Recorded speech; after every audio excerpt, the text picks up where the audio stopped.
no गर्ने मेरो सानो लय भयो हो खोकिला छ हो माया गर दादालाई माया गरिदेऊ सानो दादालाई माया गरिदेऊ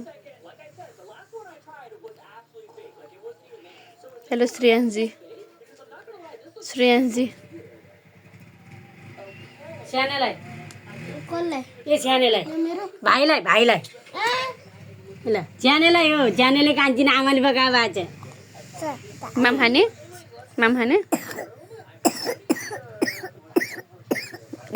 यस्तो खोकिला मेरो सानोलाई चिचो लाग्छ हो